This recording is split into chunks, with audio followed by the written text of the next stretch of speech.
ناگزیرم از اون تمی که قرار بود صحبت کنم میگذارم چون تمهای بسیار زیادی اومد. با درود و سپاس از تمام برگزار کنندگان و حضاری که شرکت کردن، میبینیم شوربختانه بعد از سالها به نظر من غربت نشینی و مخالفت با نظام جمهوری اسلامی، ما هنوز نمیتونیم یک چتری رو به عنوان نقاط اشتراک و اینکه این توانمندی رو به ما میده که ما یک سری مبارزات رو با مجموعه تفکر، یعنی با خرد جمعی پیش ببریم، رو به یک سرانجامی برسونیم. و من خیلی واقعا ناراحت میشم. خانم ماجدی مثال میخوام بزنم، سخنران حکومتی، یا این آقایی که آخرین سخنران بودن. نمیدونم باز چرا بعضی فکر میکنن که تنها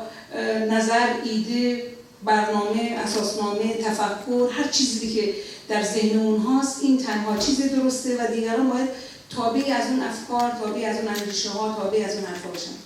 جمعه این چنینی با حضور افرادی که واقعا سالهای سال با تجارب فراوان سیاسی استخوان خورد کردن و به یک سری به نظر من نقاط مشترک رسیدن که سکولار دموکراسی برای ایران یک سیستم مناسبی خواهد بود، برای اینکه اون همه ظلم، نابسامانی، وضعیت اقتصادی وحشتناک، فقر فزاینده، بی‌حقوقی زنان، تبعیضات قومی و به خصوص که حکومت استبداد دینی است و تبعیضات دینی در واقع به اهل سنت، به اقلیت‌های مذهبی دیگه، اینها باید همه با یک به نظر من یک حکومتی که نظر مخالفین خودش رو در خارج از کشور جذب کنه و بتونن براش برنامه و پلن بدن پیش بره. 37 سال همه اعلام می‌کنیم مخالفین این نظام هستیم، از کلمه اپوزیسیون خودداری می‌کنم از این واژه، و ما همه طرح برنامه داریم و بسیاری از ما دیدیم که احزاب و سازمان‌هایی که مدعی مخالفت با تمام رژیم بودن و به شکل رادیکال خواهان سرنگونی بودن، قادر به سازماندهی، برنامه‌ریزی و فعالیت خارج از کشور، برون مرز با مردم داخلی نیستن. ما همیشه تحت تاثیر تمام اون عواملی بودیم که به مردم فشار میاره، منجر به جنبش دانشجویی، زنان، کارگری و اتفاقاتی از این دست خواهد بود. امروز به نظر من نزدیک به 4 دهه انسان‌های واقعا تلاش کردن، زحمت کشیدن، فعالیت کردن و دارای تجارب بسیار مفید سیاسی هستن و دیدن به طور مثال تک حزبی و مثلا مارکسیسم لنینیست که اساسنامه‌اش با دیکتاتوری پرولتاریا خودش رو تعریف میکنه برای فردای ایران مناسب نیست. خانم سخنران میان اینجا رو به همه میگن که این کافی نیست. آیا ما نباید چیزای مشترکی داشته باشیم که با همدیگه بتونیم تصمیم بگیریم؟ یا من متاسفم که ایشون نیستن که پاسخ بدن. من قبلا این سوال رو خواستم مطرح بکنم، نوبت سوال منم آقای اعتمادی ندادن که بپرسم خانم عزیز، با آیا تجارب 70-80 سال نظام‌های واقعا تک حزبی، سوسیالیستی و کمونیستی به بشر ثابت نکرده که ما خواهان نیستیم که دوباره تک حزبی بیاد و ایران با این واقعا کثرت‌گرایی در اندیشه، در خرد، در سازماندهی، هر چیزی که فکر بکنیم مانند سایر مردم جهان باید داره یک حداقل دموکراسی باشه که قدرت‌هایی که میخوان به نظر من سازمان سیاسی که به عنوان قدرت میخوان کسب قدرت سیاسی رو به عنوان تک و تنها حزب موجود انجام بدن، این رو کوتاه بیان و یک مجموعه رنگارنگی باشه از عقاید و احزاب سیاسی مختلف. آقای مرادپور برنامه رو گفتم، منم خواستم بیام اینجا راجع به همون پروژه‌ای که بتونیم فعالیت‌هایی رو انجام بدیم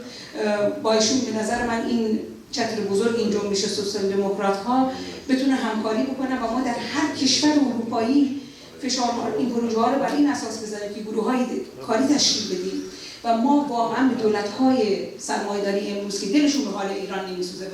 فقط به فکر منافع خودشون هستن، این به عنوان اهرم فشار، به عنوان مخالفین یا بازم میگم همون اپوزیسیون بتونیم اعلام بکنیم ما مخالف اینیم که شما حقوق بشر رو در کشوری مانند ایران در نظر نمی‌گیرین به خاطر منافع اقتصادی و قراردادهاتون. پس بنابراین ما نیاز داریم به این پروژه‌هایی که با همکاری همدیگه در تمام کشورهای اروپایی، آمریکا، استرالیا، کانادا، هر جایی که این جنبش میتونه نیرو داشته باشه،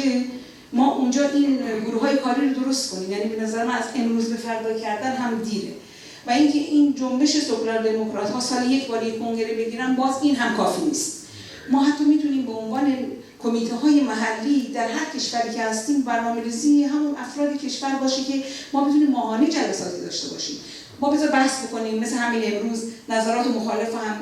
رو بدیم، به این نتایجی از دل این مباحث، از این گفتگوها به نظر من، از این گفتمان‌ها در خواهیم آورد که ما میتونیم نقاط مشترک قوی‌تری رو با هم دیگه براش تلاش بکنیم. یکی بازم که عرض کردم اینه که این گروه‌های کاری رو ما در برنامه خودمون قرار بدیم، در سایت حزب بنویسیم، جلسات ماهانه بزنیم، گروه کاری فشار بزنه، امضایی که اون خانم تکمیل کردن برای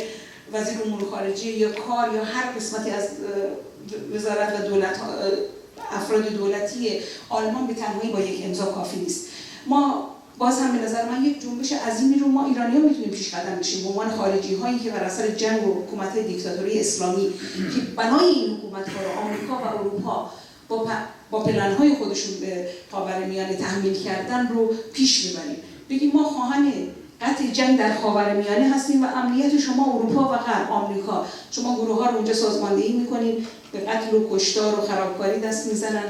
و به دیکتاتوری وحشتناک و حقوق بشر زیر پا گذاشته میشه و همونها رو بخشی رو می‌یابید در اروپا و جامعه‌های مدرن خودتون رو هم دچار این خطر خواهید کرد که تروریست اینجا هم بتواند کارایی کنه. چون اسلام اصلا قانون پذیر نیست، شریعت خودش رو یک شریعت جهانی و از سوی الله نادیده میدونه و میخواد به انسان‌های جهان به نظر من تحمیل بکنه. من وظیفه خودمون میدونم که این گروه‌ها حتما تشکیل بشه، سایت اعلام میکنه افرادی که در هر کشوری مایل هستن این همکاری رو بکنن، تنگاتنگ و خیلی فشرده‌تر افراد معرفی بکنن به عنوان حالا مسئولان یه هسته اولیه با شماره تلفن، شهرهایی رو انتخاب بکنیم، جلسات گسترده‌تری بذاریم، شاید بتونیم با اعتراضاتمون به سازمان ملل توی ژنو، تو همین هر جایی که ما میتونیم به گوش دولت‌ها و مردم این اروپا برسونیم که از دخالت در کشورهای ما دست بکشید به خاطر منافعتون پیش ببریم. اگه سوالی هست مرسی خانم مرادی.